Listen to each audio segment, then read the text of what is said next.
Hi everyone! Welcome back to my channel, and for today's video guys, andito po ako sa Alfonso, Cavite, Barangay Kaititinga along highway guys. This one is just around 10 minutes from Tagaytay Twin Lakes, no? And meron tayo dito guys na commercial lot. Ayan guys, oh. Ito po is highway siya. Ito lang dati yung highway dito sa Kaititinga. Ayun, nagkaroon ng expansion. So 4 lanes na po siya. Ayan siya guys. 4 lanes, 1, 2, 3, 4. Tapos yung lot is here, 1,500 square meter, clean title. Yung may-ari nandyan guys, oh. Mark pala nung ating property na to. Search nyo lang sa Google Maps, Casa Rufina. Yan yung events place dito sa tabi, Casa Rufina and Serenescapes Bed and Breakfast dun sa katabi. So yun, kapag sinearch nyo yun at katabi niya lang to, commercial lot natin dito. Yung owner, andyan siya ngayon, sama ko siya. This property is titled, naka-transfer na sa kanya. The tax deck is nandun na rin. Tapos 1,500 square meter. Pwede kasi sa inyo yung photocopy ng title. Ready for transfer, clean title, walang kaso. Pwede nyo i-check if there is encumbrances or anything. But ito yung lot guys. Yan. May muhon na din yan. Ipapakita ko sa inyo yung muhon. And then it's beside events place, no? Ito yung events place. Wait, ipapakita ko sa inyo. Ito, pag diniretso nyo yan, going in sa Magallanes, Cavite, going to Naik. Itong highway na to, diretsuhin nyo, 10 minutes, Tagaytay Twin Lakes. Pasukin natin yung lot, papakita ko sa inyo yung muhon. Tapos papakita ko sa inyo kung hanggang saan yung hangganan ng property. Pero for now, papakita muna natin is yung drone shot of the lot para makita nyo, ma-visualize nyo kung paano yung shape nya, and then ano yung frontage nya, and ano yung katabi nya, which is place. Tapos may mga swimming pool din. Doon sa kabila, meron din bed and breakfast na restaurant. So I will show it here in the drone shot. In 3, 2, 1, ito po yung drone shot of the property para mas ma-appreciate nyo siya.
So yun guys, nakita nyo naman yung drone shot of the property.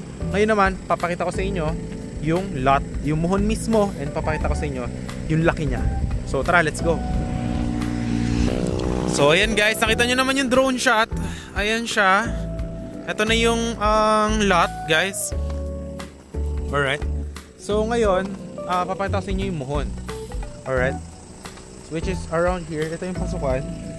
Ayan, papalinis nyo na lang po ito. Nakita nyo naman sa drone shot. Ayan na yung lot.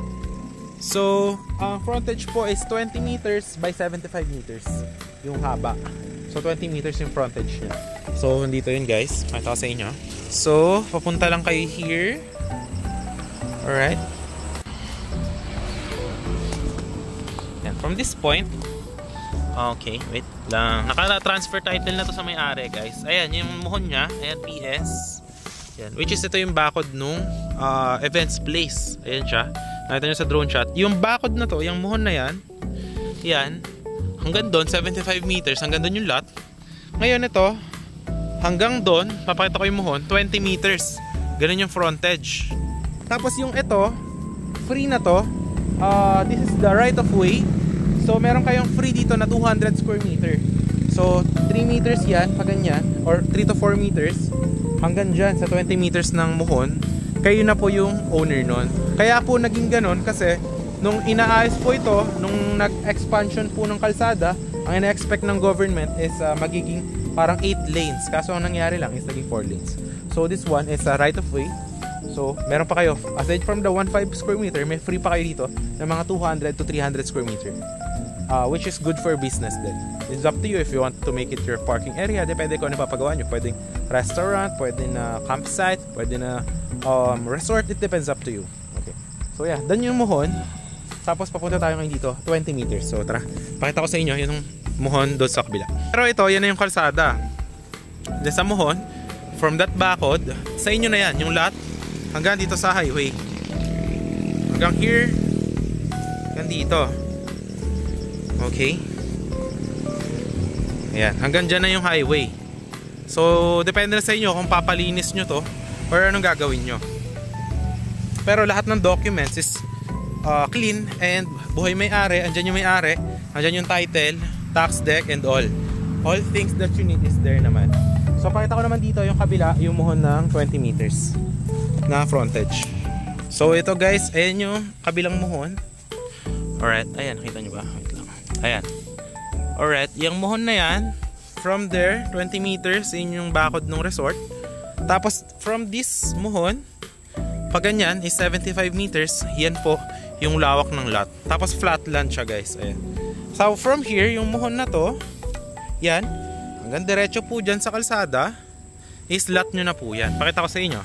So meron pa kayo ritong free na around 200 square meter, 200 to 300 square meter, na pwede nyo gawin na parking or depende sa inyo sa mga business na gagawin nyo kasi commercial lot na siya. So ito na yung highway.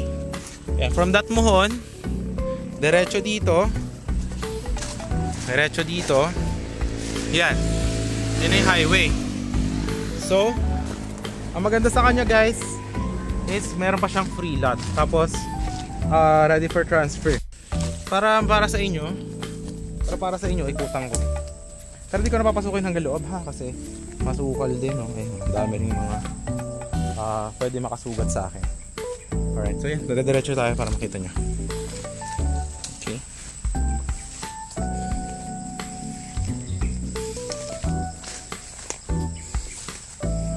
Yan siya. So diretso lang yan guys, 75 meters hanggang doon sa may dulo.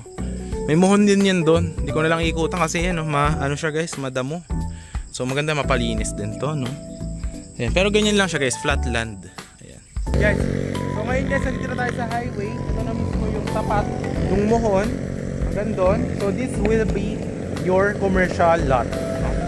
So pwede siyang gawing farm, depends to you. Pwede pero maganda to, since nasa highway ka, commercial lot yung gawin mo dito sa area. Pwede mo siya pagkakitaan. So yun guys, ang terms ni seller, he is only selling this for 7,300 per square meter. Negotiable pa po. Depende sa pag-uusap. So cash basis po, then sign of deed of sale. So magbabayad daw po ng capital gains tax will be the buyer, sabi po ni seller. So yeah, that's the terms. 7,300 per square meter, 1.5 square meter, clean titled. Pwede ko send sa inyo yung photocopy, andyan yung Viber, WhatsApp ko, para masend ko yung photocopy or yung copy ng title and the tax deck and the plan of this land, and then yung pin location, if ano yung location niya here. Tapos yun, anything naman nandiyan yung Viber, WhatsApp ko, I will send the details. So yun guys, 73 per square meter, 1.5 square meter, clean title, ready for transfer, ready for use. May Muhon na yan, katabi niya resort, may kuryente, may tubig. Yes, may kuryente dito. Ayan na mismo yung power of the electricity.